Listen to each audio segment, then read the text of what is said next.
Welcome everybody, this is Microsoft 365 Development Bi-Weekly Community Call. It is April 29th and my name is Vesa Juvonen. I'm a Program Manager in the Microsoft 365 platform side of the house. Now, in this call, we have a typical, let's say, flow of topics. So we're going to do a quick recap on the open source and projects where community is contributing. We're going to have a quick recap on what's the latest in the Microsoft Teams sample. We're going to have a quick group photo for those who are willing to enable the video for that. And then we have 3 demos. We'll start with Philip, who had an absolutely brilliant clarification how the delegate and app permissions work in MVP summits, and then MVPs were requesting him to do that in here as well. So we get it nicely recorded and shared in YouTube as well. So thank you, Philip, on that one in advance. And then we'll have Sergey and Chris Kent doing the additional demos after that.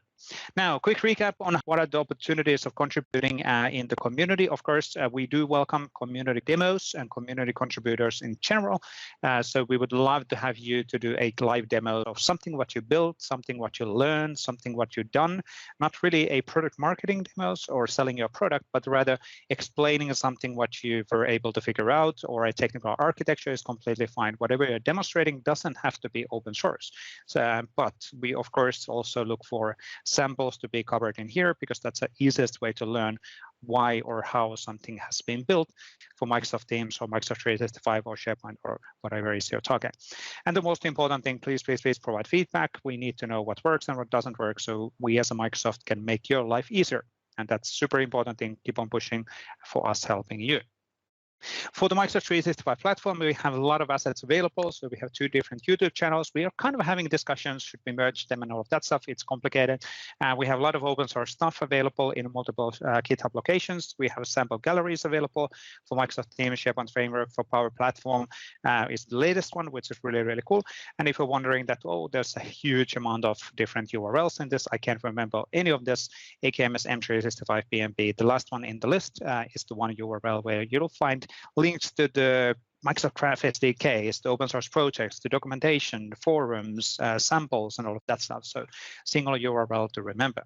Now, a few news related on what's happened within the past week or so. Last night, we actually finally released SharePoint Framework 1.12.1, which is more and more targeting also for Microsoft Teams. And that's one of the reasons why I wanted to cover that in here. We do have a separate SharePoint Framework bi-weekly community call as well, where we then deep dive one step at a time, of course, on the insights of what can be built and how stuff can be built. And there's really cool reference solutions being built right now by numerous community members. But as part of 1.12.1, the key focus areas was Microsoft Teams, so making Teams extensibility easier with SharePoint Framework. And why it's easy with SharePoint Framework is that you don't need to worry about hosting. So hosting is automatic and no operational costs related on things. You have single sign-on automatically happening. All of the Azure AD, authentication, all of that is just magically working, which is pretty cool advantage for simple development. Now, on other areas on Microsoft 365, we are now releasing the new Microsoft 365 Extensibility Lookbook. So if you're wondering on what are the different UX extensibility options for Microsoft 365, you can easily go to this one URL, which is into adaption.microsoft.com portal. And from there, you can then look into what is the extensibility options in SharePoint? What is the extensibility options in Teams? What about Office? What about Power Platform? And you can easily drill into the documentation, videos, and guidance from here, which are then linking to docs and YouTube channels. So kind of a landing portal for get to know what's possible within the Microsoft 365. Now, also just kind of a recap, typical things, but AKMS Teams samples. So we're getting more and more samples available in this sample gallery all the time. So if you're looking into starting to build extensibility for Microsoft Teams, don't start from scratch. There's a lot of existing samples and guidance available, and your samples are more than welcoming here as well. We do have for SharePoint Framework, I think we have more than 300 or 400 or 500 samples. It's just amazing. And we're doing the similar kind of initiative now for Microsoft Teams. So we're trying to promote the collective skills and collective learnings and collective knowledge of the community so that we can actually share the learnings between each other. Now, on other news and other updates, we are going to close the Microsoft 365 Developer Community Survey this week. We've been running this now for 3 weeks, so collecting feedback. We do have hundreds of responses on this one already, but please help us to help you by answering on the survey if you have not yet done that. So what we're basically looking for is what kind of guidance you need, what kind of things need, what works for you, what are the focus areas, and all of that. So that helps us on prioritizing our investments in the Microsoft 365 community areas. And then the next but not the last piece before in the general section is the Sharing is Caring initiative. So David, throw it to you. Thank you, Vesa. Well, friends, as an open source and inclusive community, the Microsoft 365 Patterns and Practices invites you to take advantage of all the resources and even contribute back to those resources. But we do know that sometimes there's hurdles that prevent you from contributing back or even using them. So Sharing is Caring is an initiative to provide hands-on safe space guidance where we will walk you through how to take advantage of all of these tools as well as contribute back to the tools. A wide variety and spectrum of sessions from first-time contributor to first-time presenter, everything in between is available, all free. Like we said, safe space. None of the sessions are recorded, so a great opportunity to collaborate and ask any questions that you may want to ask. A lot of upcoming sessions are available to register for today. We also have the AMAs coming up early next month. The tech community with Louisa Fries will be our guest host, as well as a special edition next week for the new Power Platform samples. We're going to celebrate that. So if you have questions on how to contribute to that sample repository, we're going to have a lot of experts there available to answer any and all questions. Completely free to join, aka.ms/sharing is caring. We'd love to see you. Vesa, back to you. Thank you, David. Thank you. Thank you. Really, really awesome initiative. And it's great to see that there's additional coordinators on this one and it's growing all the time. So the interest is clearly there. And this is a good example of an area which we got feedback from the community that we need to understand how to get started. We need to understand how to get started on contributing in open source and in our project. And that's how Sharing is Caring was actually created. So please keep on providing that feedback. Now let's actually jump on Bert Janssen next, related on what's happening in the PnP.NET libraries. Yes, thank you, Vesa. PnP.NET libraries, we have two libraries, PnP Framework, PnP PowerShell. For PnP Framework, we mainly focus on bug fixes and merging PRs from the community. We had one from Yannick Rickmans, where we kind of enabled adding document sets in large libraries. If you're using a very large document library, depending on which APIs you use, you might get like an error or not. So, and he fixed that for document sets, so that's really good. And there's a set of all smaller fixes, improvements that happened. I think the big thing there to call out is the new provisioning schema. So the PnP provisioning engine uses a schema which allows you, which defines what you can add in a template. We are building a new one, the March 21 schema. We should probably rename it to May before we ship it. But yeah, so the schema is there, the link is on the slide. So if you want to have a look at what's coming up, or do you have suggestions, ideas about what's missing, I think there's still time to add those issues in the issue list so we can take them in account. Looking at PnP PowerShell, again, bug fixes. Annoying one was if you have special characters inside URLs like German or French characters, then things could go wrong. That's fixed now. There's additional upside data methods from Paul Bullock. Roland Strakis did some fixes and more to come there. Yeah, I think that sums it up for both the .NET libraries. As we can move Excellent. To PowerShell. Yep, let's jump in PowerShell, and I think you will cover that as well today. Yes, I can quickly cover that. PowerShell, we're at 1.5. The number of downloads and commandlet executions is just insanely large, meaning 75 million commandlets a day. I know Todd Clint executes a few, but probably not 75 million. So it's a massive amount of commandlets. So thanks for that. What happened at 1.5? To kind of recap from last time, we added the published PnP company app commandlets, enabling you to build Microsoft Viva Connections Teams app and deploy that. There was commandlets for syntax support and bug fixes in 1.6. Again, bug fixes and some additions to set PnP tenant, which I don't exactly know what they are, but there are additions to set PnP tenant. All right, that should be it for me, Vesa. I have to ask Bert, if Erwin van Hoonen is the father of PnP PowerShell, what are you in the context of PnP PowerShell? Let me think Be about careful. that and answer next time. Fair point. Cool. And let's then jump to your teams. So Victor, you are in the call as well. Yes, I am. And hey, everyone. So we had a good month as well. And not as many downloads in April as in March, but that's of course due to that we had a couple of big releases in February, March. We are still in the preview of the 3.1 released 2 weeks ago with the Viva connection support, etc. We're sorting out a few issues with that, mostly about sort of how to scaffold these, etc. And that's also raised a couple of requests from folks out there to being able to scaffold a project without the server-side settings. So essentially, if you just want to create the client-side component with React, so that's something we're looking into, how we can do that. Specifically, when it comes to Viva connections, right? You don't need anything server-side, you just need to generate the manifest. So we're looking into more modular approaches to that. So that's essentially what happened the last few weeks. A few PRs still in the discussion stage, I would say. So that's all from me. Thanks. Excellent. Thank you, Victor, on that one. Great to see the usage of this one growing as well. So things are working. It's good community-driven tooling. Of course, supplementing the official tooling is the great way of doing these things. Now, on Microsoft Graph, I saw Beth on the call as well. So what's happening in here? Cool, thank you. So for those of you who has not heard Microsoft Graph Toolkit, it's a collection of reusable components and authentication providers for accessing and working with the graph. These components are fully functional right out of the box, and we have built-in providers that will authenticate your users and fetch data from the graph. Super easy to use in your application.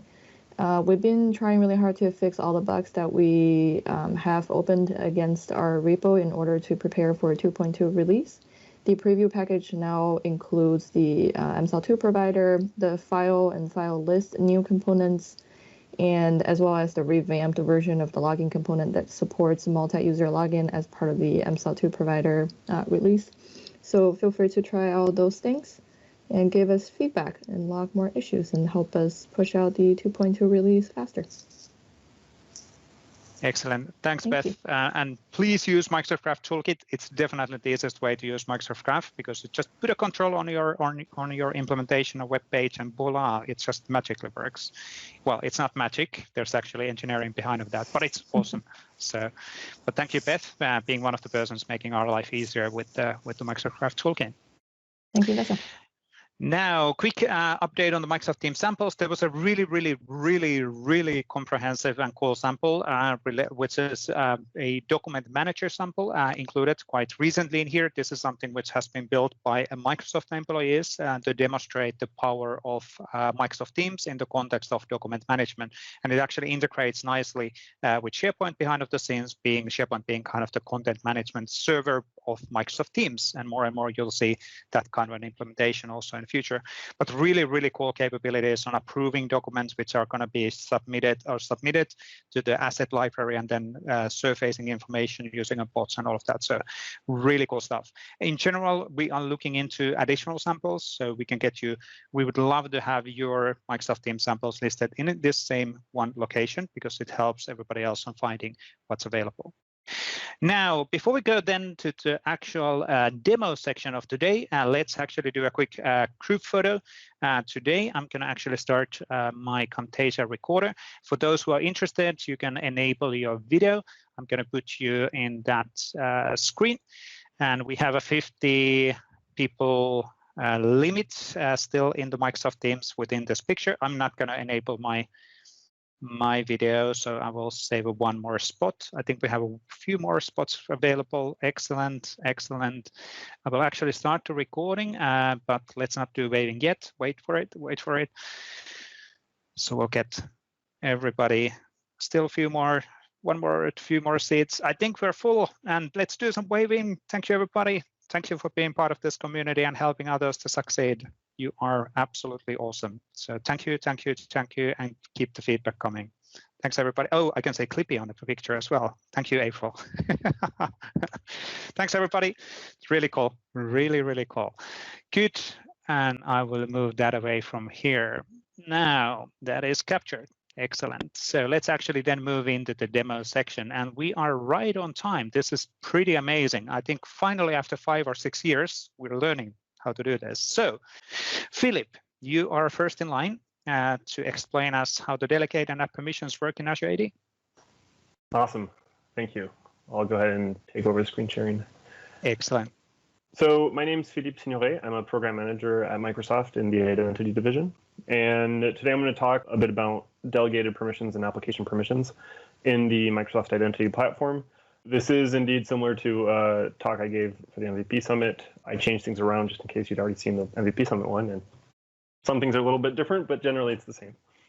So when we talk about applications, forget the title of the session, right? Application permissions, delegated permissions. Let's just talk about how applications and services actually access data. There are 2 ways we're going to talk about today in which an application or a service, I'll use those interchangeably, can access data at a service. And when I say access data, generally speaking, we're talking about an API request. Not necessarily REST, but usually some form of API, right? The one simple way is direct access, also known as service to service. We sometimes refer to it in our documentation or on Stack Overflow answers as app-only access. And it's very simple. There's a client application or service, which is the one on the left, and then we have a resource application or service, which is the one on the right. And the client application is accessing the resource service directly as itself. There's no user involved. It's saying, hi, I'm client. I'd like to take this action at you. If the resource in this example would be Microsoft Graph, the client could be trying to create a user or reset a password or download a file. So that's one form of access, direct access, pretty straightforward. The other form of access is access on behalf of a user, right? So we have a user involved. We also have an application involved.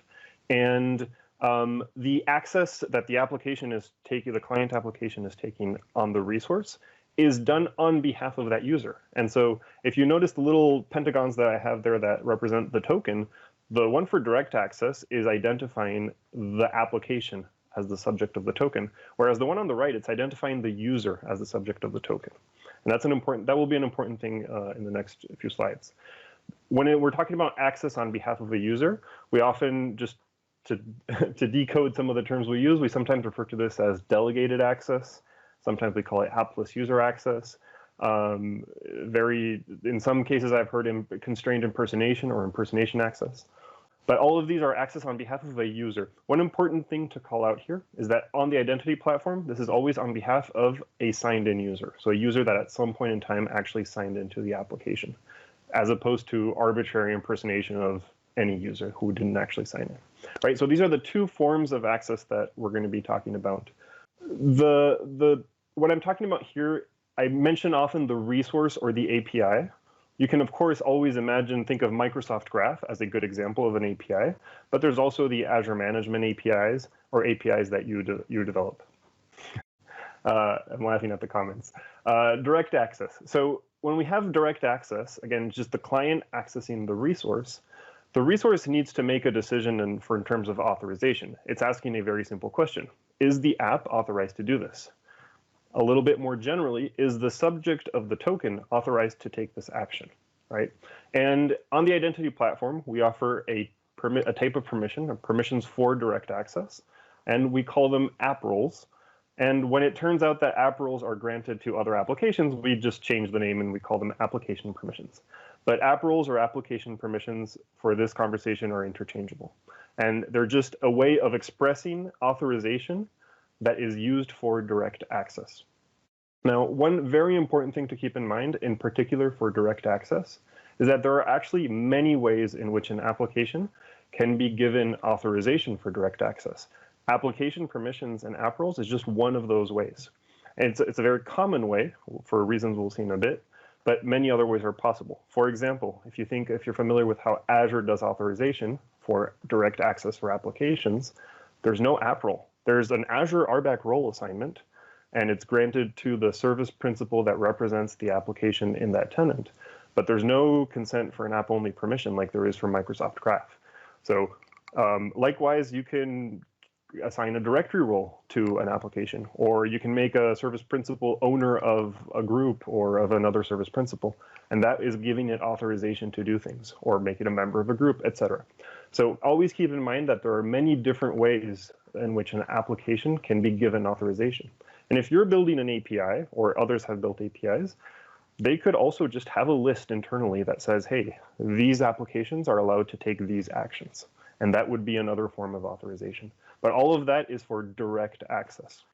When it comes to access on behalf of a user, authorization is a little bit different, but it's when you look at it, it's actually the same thing. There's just one extra question, right? The first question is very similar to the previous one, is the user authorized to take this action? In the previous case, for direct access, it was, is the app authorized to take this action? Now, again, the more general question being asked here is very simply, is the subject authorized to take this action? If the subject is a user, is the user allowed? If the subject is an app, is the app allowed, right? And so we're always going to ask that question. Is the person or the thing identified on the token authorized to take this action? But in the case of access on behalf of a user, there's a second question the resource always has to ask. And that question is the app allowed to take this action on behalf of the user, right? And the Microsoft Identity Platform offers delegated permissions to help answer that second question, right? Is the app authorized to do this on behalf of the user? Its delegated permissions have no say whatsoever in whether the user is allowed to take an action. Delegated permissions are only for expressing whether an app is allowed to do something on behalf of the user.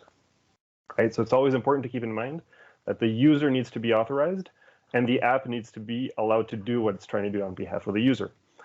There are lots of ways to look at this. One way to explain it is sort of how I've done it now. Another fairly common way to explain it is to say, you can imagine everything the user can do. You can also imagine everything the app has been allowed to do on behalf of the user. And what the app can actually do is the intersection, right? It's the things the user can do and the app has been allowed to do on behalf of the user. So just to walk through an example real quick of this, here I'm using Microsoft Graph as the example API, but again, you can imagine this being a different API. In the first case, we're trying to list users. We're doing a get for users. And as always, the first question, because these are all access on behalf of a user, is the user allowed to do this? And in the case of a guest user, which is this row and it happens to be the user signed in as a guest user, well, the answer is no, because guest users by default are not allowed to list all users.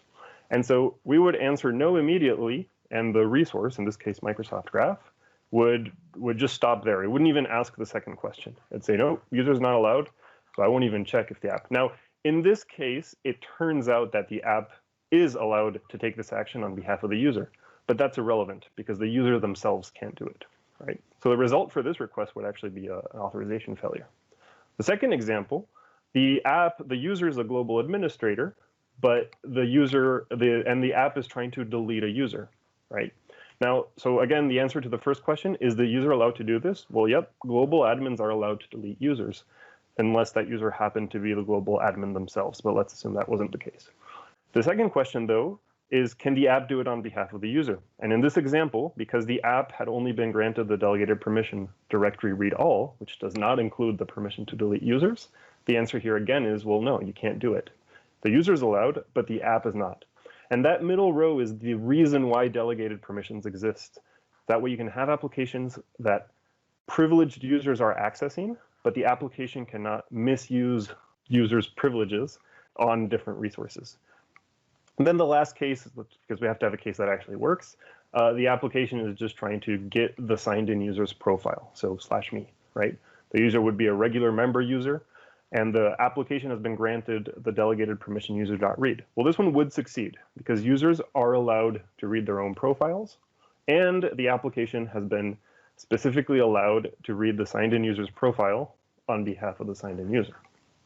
So now we haven't talked so far about like, okay, great. We have direct access on behalf of a user. For direct access, we have application permissions. For access on behalf of a user, we have delegated permissions. How does an application request them and how do they get granted? So one way permissions can be requested by an application or by a developer who wrote the code so that the application would do it is during sign-in. And that's a very common approach. So if there's now, as soon as we say during sign-in, that means there's a user. And so we're usually talking about delegated access and delegated permissions. So an application can, during sign-in, can dynamically request a list of delegated permissions. And that's just part of the protocol, OpenID Connect in this case. We use the scope parameter where you can identify the resource. In this example, the resource would be widgets.example.com and the delegated permission at that resource, right? So every resource registration, the app registration for an API or a resource, can define its list of delegated permissions and can define its list of app roles. So that's true for Microsoft Graph. There is an app registration for Microsoft Graph that has a list of all of the Graph delegated permissions and all of the Graph app roles or application permissions. And it's true of, you can do that for your own APIs. In this example, the permission is read. If permissions that were requested dynamically are granted, they get granted in addition to anything that was granted previously. We call this incremental consent. This is useful so that users are only asked for what they need at the point in time in which the application needs it, right? So basic permissions for sign-in. As you start moving forward, yes, new features are being used. Then at that point in time, the application requests the additional permissions. It helps for least privilege, and it helps ensure some level of interaction with the user before they have to go find the person to grant the permissions. This flavor of requesting permission only works for delegated permissions. Then we have the statically configured permission list. So this, for those familiar in the Azure portal under app registrations, API permissions, you can choose a list of application permissions and delegated permissions. And these are the permissions that will be asked for if the keyword .default is used instead of a permission name, right? So in this example here, the request is for Microsoft Graph. So the app is probably going to make a request an access on behalf of the signed in user to Graph for whatever's configured. Now, granting permissions. That was how the application can request permissions. How do they get granted? So during the sign-in, if the application requests access and access requested has not already been granted, the user may be prompted for consent. Now, I say may be prompted because in many cases, the user will not be allowed to do that because every organization can have their own settings for user consent, and they'll decide whether non-admin users are allowed to consent for delegated permissions on behalf of themselves. And they can take into account many variables, publisher verification status, permission classifications, where the app was registered, etc. And generally speaking, they'll restrict this, or we want them to restrict this as much as possible, and only make sure they only allow this for scenarios that are trustworthy, right? For example, only for apps from verified publishers for certain permissions, basic permissions for sign-in. Microsoft will step in and block user consent, even if it would otherwise be allowed, for apps that we consider to be either risky or at least not trustworthy enough. So there are some cases, depending on algorithms working behind the scenes, that will determine, hey, this situation is not, something doesn't look right, so we're not going to allow user consent. When a user is not allowed to consent for themselves, it's not the end of the world. They can always go request for admin review and approval, and there's a feature for that. You turn it on. If the user is not allowed to consent, they can click request admin approval and provide a justification, and then a workflow starts there. And so that takes us to admin consent, which is a very common way in which permissions are granted to applications. Through admin consent is, as the name implies, something that a privileged operation can only be done by an admin or a sufficiently privileged user. It applies tenant-wide. So when we're consenting, for example, for delegated permissions, they're being granted on behalf of all users. And it also works now for application permissions. Admin consent can be triggered by the application itself. It can send the user off to the URL. It can be done from the Azure portal, or sometimes customers themselves will construct the URL and go there to grant admin consent. We support both dynamic and incremental, what we mentioned, dynamic and static, the two modes I mentioned earlier. And one thing to always keep in mind is a customer can always also manually grant access. You can write a PowerShell script or call Graph directly to create service principals, create app registrations, create app role assignments, so grant application permissions, or create delegated permission grants, so grant delegated permissions. Now, those, of course, are extremely privileged operations, especially if the application doing this, the automation granting permissions, is not constrained in what permissions it can grant. So do keep that in mind that this can be done, but do be careful about in which situations this is used. So I put an empty slide because I didn't think I'd have time to get to the other slides, but am I out of time? Yeah, unfortunately, you are. Okay, yes, that's fine. yes. That's fine. I planned it like that. Awesome.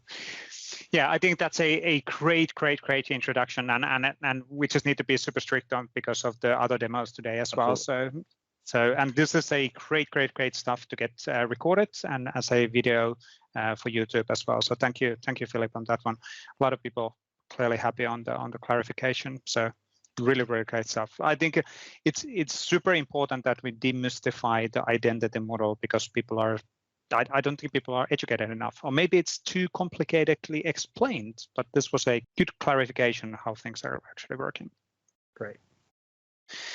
Cool. Let's actually move into the next demo. It's a Sergey. You are next online. You had something really interesting as Visual Studio Code tool to help to increase productivity of developers.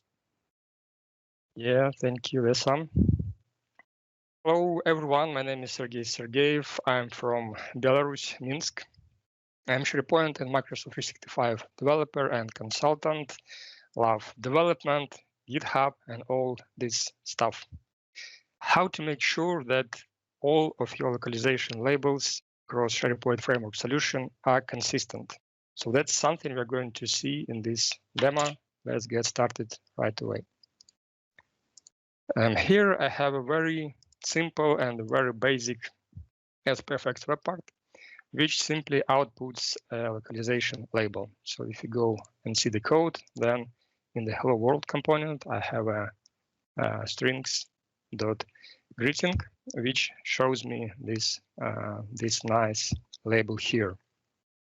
Now let's say that we need to change something in our localization definition file. For example, I have a need to rename it to just, let's say, my label, yeah? So I rename it here, I save, then let's wait for build, and then I bet you know what will happen. Yeah, we don't have our label simply because I forgot to change my individual resource file. So I should rename greeting to just my label. Then again, I should save. Let's go ahead and see what will happen next. And bam, we don't have our label still. So what's the problem? The problem is that actually I'm running on DK local. That is why I also have to fix it here. So in two files. And finally, if you wait for a while, then our label is available. So basically, you see the problem. I changed something in our, let's call it primary resource definition file, but I haven't changed individual resource files. And from build standpoint, everything is okay. We don't have any build errors. We don't have any exceptions or problems. But actually on the user interface, we were missing a label. That is why every time you modify something in your primary resource definition file, you should carefully copy all changes across all your individual resource files. And while here it's not a big deal, but in a bigger solution, it might be a real problem. For example, check out here, that's PnP modern search solution. And here we have a lot of different labels, including a few nested levels.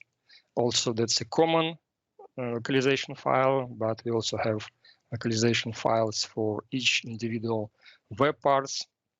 So here the solution to keep all resources in sync with primary definition file is a little bit more complicated. But fortunately, now we have a solution to this problem. So you should go to your extensions, and then you should install SPFX local check extension. Basically, I have it here, but disabled. Let's enable. And now let's see what will happen if I do the same, let's say if I want to rename it back to just greeting like this, and then click save, then immediately Visual Studio Code reports me 2 errors in this file. So if I open, then we have this error, and if you hover over, then it says that this object should have only known properties, and this my label does not exist in type hello world with part strings. So it means that I should, to make it work, I should rename this, then save. So now the problem disappeared, and I should do the same here. And now finally, and also I think should be renamed here. And finally, I have my build fixed, and still I have my localization label here. And it works for all solutions. If we change anything for PnP Modern Search, if you rename it like this, for example, then again, immediately we have a clear indication that there are some problems with our resource files. So if we scroll down this, then you see that this, again, this property does not exist in type. And it also suggests you the right name for this property. But if I rename it back and then save, then all problems disappeared. So this is how this extension works. It helps you to easily identify all potential problems with all of your resource localization files. So how it works under the hood? Under the hood, it goes to your configuration file, and then it looks through all of the localization resource folders. Then in memory, it creates a TypeScript project for every localization resource folder, where every file inside those folder is a TypeScript source file. So actually it renames, again, it happens in memory. It renames all JavaScript to TypeScript, so it'll be like this. Then it goes to definition file, and using TypeScript syntax tree, it extracts the interface name. And then again, in memory, it adds a type definition for this function. So now our resource file is strongly typed, and if we have any inconsistency, then the error will be reported immediately. So it happens in the extension in memory using virtual file system, TypeScript virtual file system. So it compiles TypeScript project for every localization resource file. And if there are any errors, then these errors will be mapped to your Visual Studio Code instance using Visual Studio Code Diagnostic API. So this is how this stuff works under the hood. So now I'm going to revert it back, just a JavaScript file. No, please. But SPFX check local is not only a VS Code extension, but that's only a Node.js module. And Node.js module gives you an option to implement such kind of checks inside your build pipeline. For example, here you can create a new gulp task, which performs validation check on all of your resource files, so that all of your individual localization files are consistent with your primary resource definitions. So if you check it here, then that's the model called SPFX check local.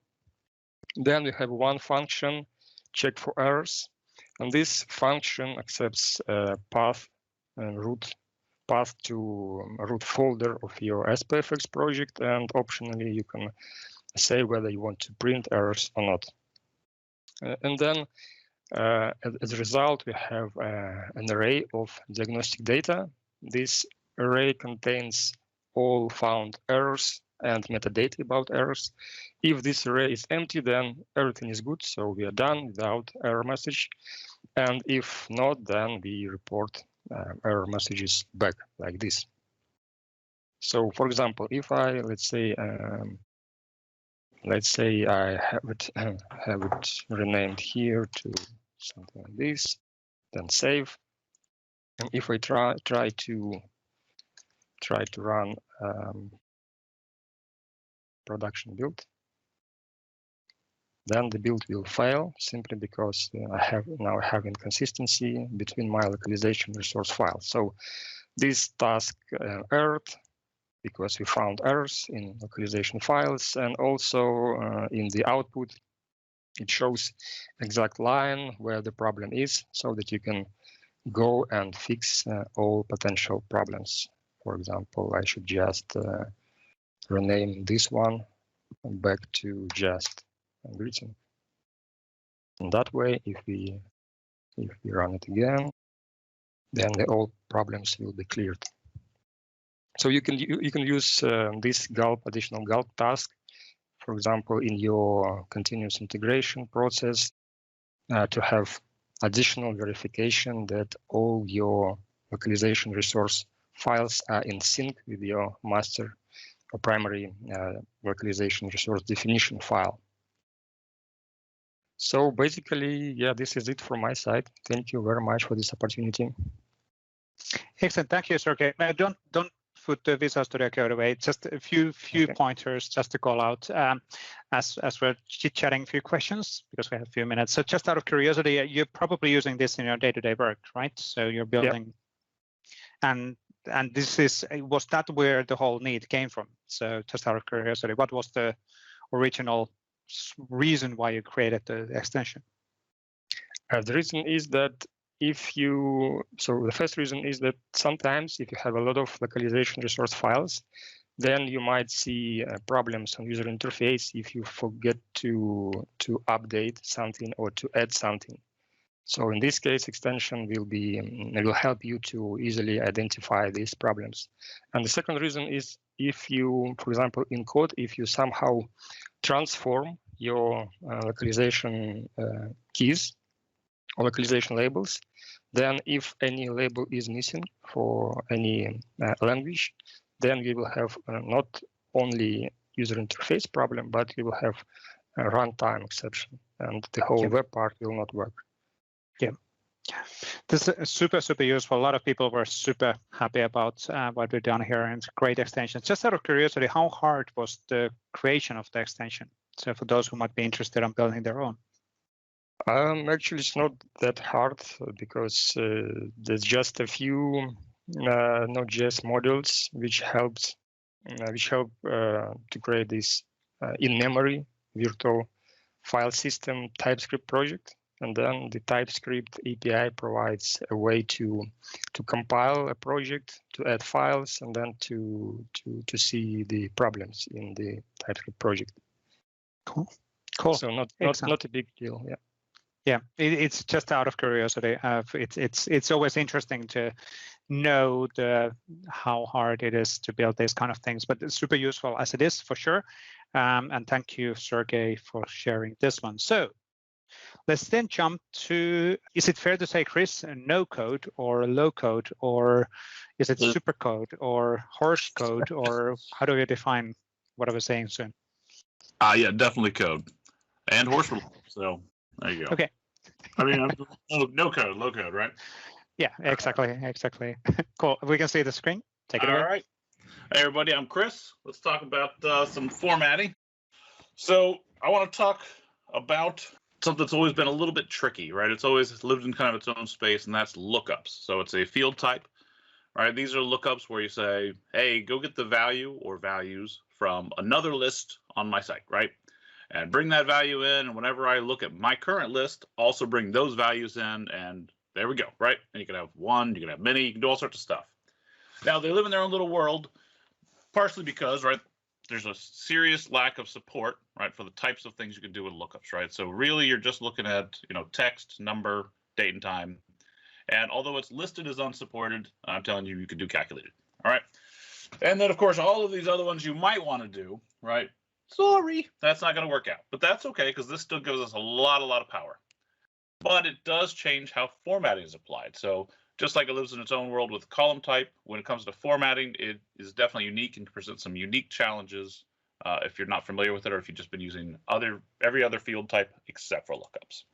So if you're trying to get to the lookup values themselves, if you just do like at current field, you're going to get object, and then you're going to cry and wonder what the heck happened, right? But now you can use these sub properties of lookup ID and lookup value. In case you didn't want to just type in .id or .value, type in the full lookup ID, right? You look up the lookup ID, that's going to give you that list item ID in the referencing list. And then your lookup value is just going to be whatever the actual value is. So if it's just text, it's just going to be text. But if it's like, some other field, you can get the subprops. Okay. All right. But there is no URL property. So the moment you apply format, you're going to lose that link back. We'll address that in just a minute. And then multi-lookups, to process those, you can use a for each, which is a bit of an advanced topic. But again, we'll take a look at that. But you can't do the same for additional fields, or sometimes called projected fields, because Microsoft says we're super helpful and join them for you with a semicolon and a space. So let's take a look. How do we handle these unique situations? So here's the idea, though, right? We go over to our horses site, and we got this list here. We got battle plans. We've seen this before. Where we added this whole conditional flow, and we added a nice little hover screen. And if you're interested in that, there's a whole video of that, and I'll link to that at the end. But that's not what we're going to talk about today. We're going to talk about lookups. So I'm going to create a lookup to my agents list. All right, so we've got battle plans. The warrior horses are always plotting out their battles, but very important to know who are the agents on the ground. They're going to be executing the enemy. Right, so that's what this lookup list is for. This list here, we're going to look up to it. So let's come over here, and we're going to go add a column. And, don't look up. I got to go traditional classic column settings here. All right, in this case, we're going to call it agent. And we're going to say it is a lookup. So we'll give it a chance to do a full post back. Miss those days, right? And then we're going to choose our agents list here. And in this case, we're just going to choose the title column, which is the name of our guide. But now we want to add an additional field as well. Like whenever we select, from the title, let's also bring over, say, that phone number column, right? Because that phone number's got a nice format applied to it. Let's see what happens. So we're going to hit OK. We'll take a look. Now we've got 2 new columns, right? Nothing in them. We're going to edit that in grid view for a second so we can add a couple of agents. All right, we'll pick, I don't know, our Finnish friend. That sounds exciting. All right, and down here we'll pick, I don't know, a Norwegian chum. That sounds great, right? We'll exit the grid view. And you'll see not only did that come over, but the phone number value came over, but you'll see that our formats did not. All right, so what can we do with that? Let's come back to this in just a moment, but let's take a look here. So by default, the kind of out-of-the-box experience is, it gives you a nice link. When you click that, it's going to come over here and it's going to open up, and it's going to show all the column formats on your nice form that you've configured, right, with your header and your footer, and that's great, and that's awesome. But if you open this item, first thing you're going to notice is, hey, I've got the same thing here. Sadly, though, if you click this, oh no, why, Microsoft? Why? Right? Now you've got a classic style dialog, right, with a ribbon. And now you cry, right? None of your formats are showing up. It looks very strange. You're confused. Your users are confused. Where's my X button? I don't know what to do, right? So let's fix that. So what we're going to do is we're going to apply a format here. In the column settings, we're going to format this column. In this case, we're going to go to advanced mode so we can type our own stuff.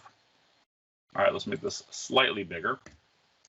And we're just going to start in here, right? So we're going to say Elm type. In this case, we're going to make it a link because we want to recreate that link. We're going to say our text content. It's just going to be our current field. All right, sounds great. So let's just preview that. We haven't provided any kind of URL or anything, but object, that's that thing I mentioned earlier, right? So here's what we can do. Instead, we say current field dot, that little period there, look up value with a capital V, and we preview that. Ooh, there it is. We still don't have our link, so let's add that in, right? So to add a link in, you add some additional attributes. So in this case, we're going to say attributes. I'm going to say bam. And we're going to say thanks for being helpful. We're going to say href. All right, and here we're going to build it. All right, so we need to do an equals. In this case, we want to say at current web. Unfortunately, we don't have any information about that list, so we're just going to type it ourselves, right? We're going to say /list/allies, because that's the actual name of the list. And we're going to say disp form.aspx, and we're going to id equals. All right, and there we go. And then we're going to say plus, and in this case, we're going to at current field, just like before, a dot to a period, lookup ID with a capital I, lowercase d. All right, so let's preview that. Now we get this nice link. Before I click that though, I want to make sure it doesn't, open on the new window or the current window. So I'm going to say target. And I'm going to say blank. All right, just so we open a new window. Let's save that. So now when we click on that guy, we get that same behavior we had before. Here's our finished friend. All right, but if we open up the form, and we click it, there's our finished friend. There we go. So that's pretty exciting, but that's kind of how we start to work with things at the beginning. Now, what if I wanted to take my phone number field, right? And I want to take that same format I had before. Well, good news. I can just come over here and be fancy and format this column. I'm going to click in there. I'm going to hit Control-A to get it all. I'm going to copy that. I'm going to head back over here and right on here. Ooh, I right-clicked and left-clicked. Impressive. We're going to format this column, advanced mode, right? We're going to paste it in there and preview it, and you'll see, wowee, it just works, right? So pretty awesome. So you can copy those things all around.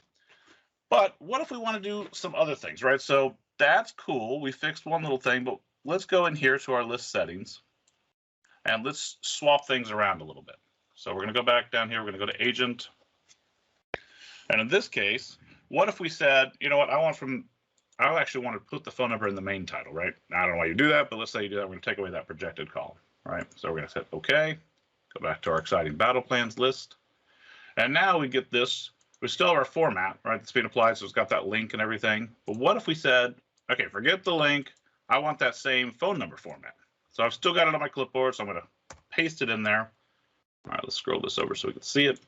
And let's preview that. No, it broke entirely, right? Because it's assuming current field, and because this is now a lookup value, we have to have all that.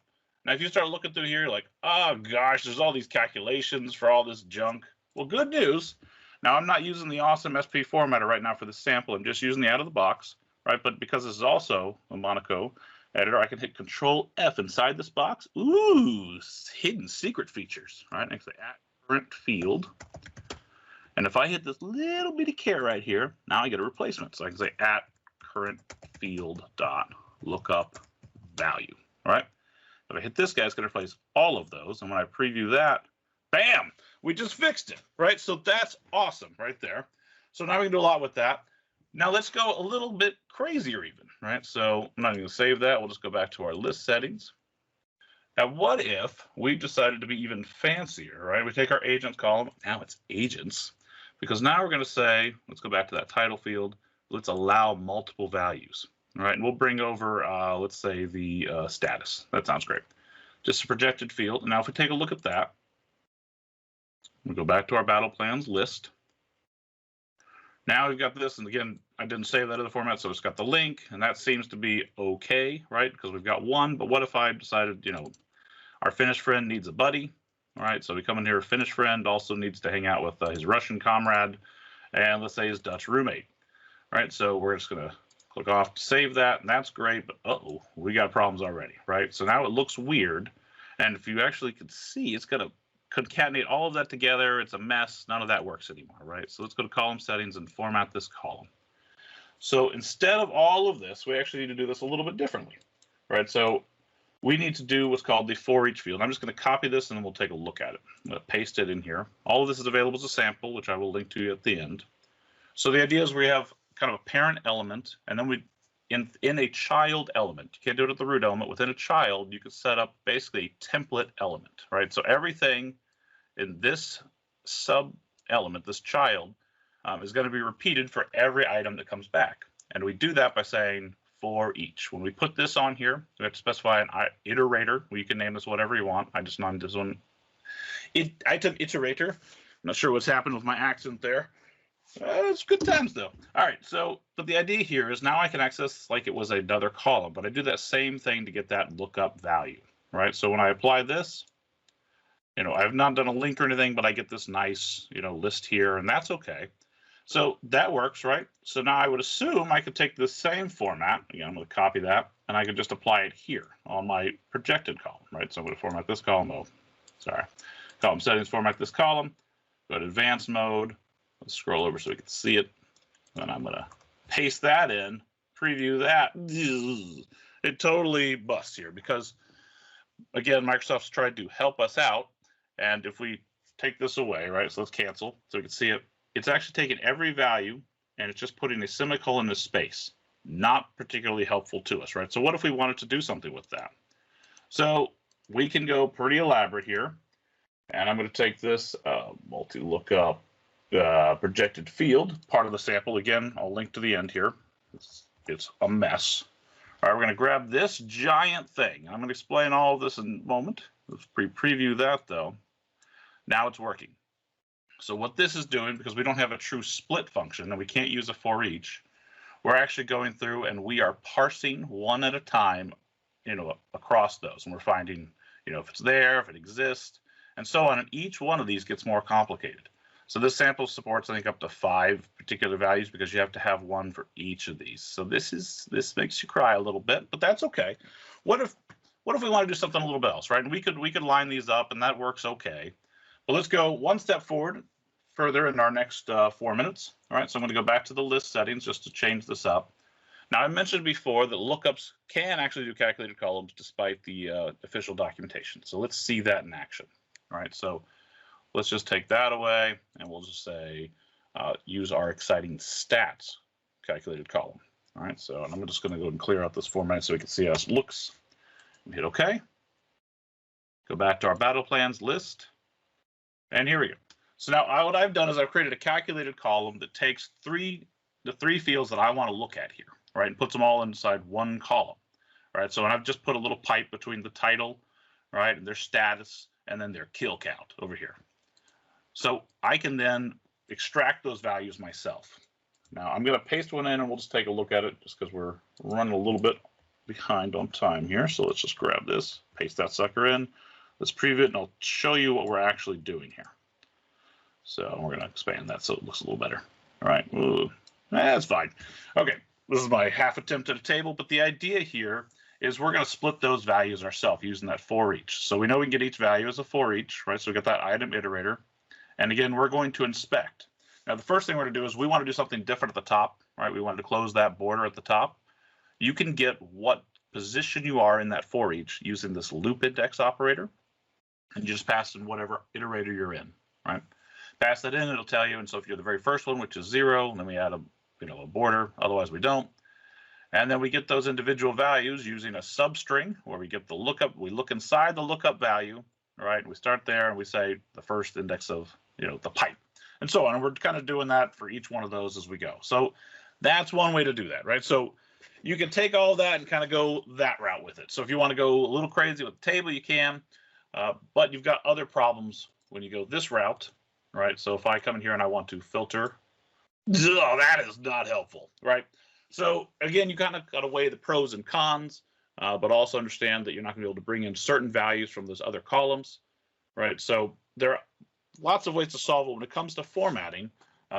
Those are the kind of the main things to keep in mind. So the lookup values themselves have to come, as sub properties, lookup value and lookup ID. If you do any kind of projected field or additional column, know that you are now in a world of pain.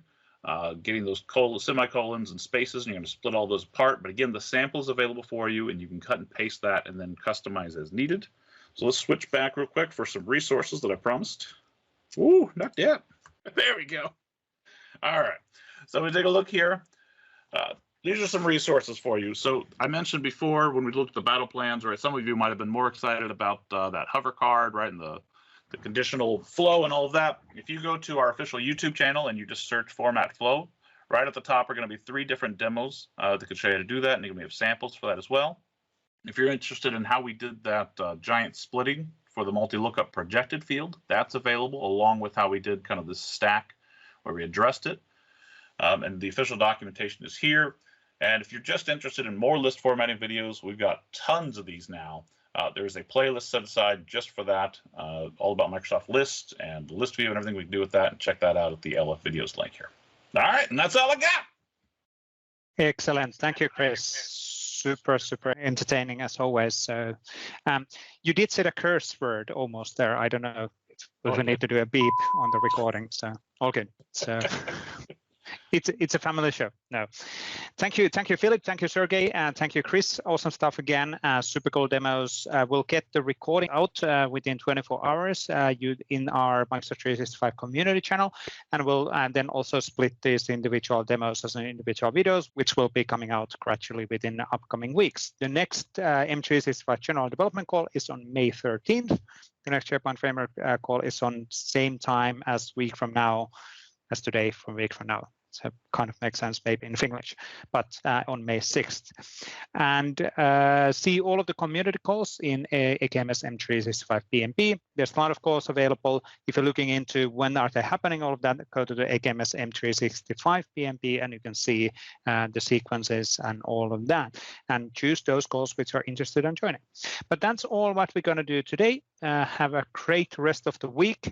Please keep on the feedback coming. It's super important for us to know as a Microsoft what works and what doesn't work. And if you're interested in doing a live demos on any of the future calls, please reach out and we'll get you a schedule. But thank you, Chris. Thank you, Philip. Thank you, Sergey, one more time. Have a great rest of the week. Bye-bye.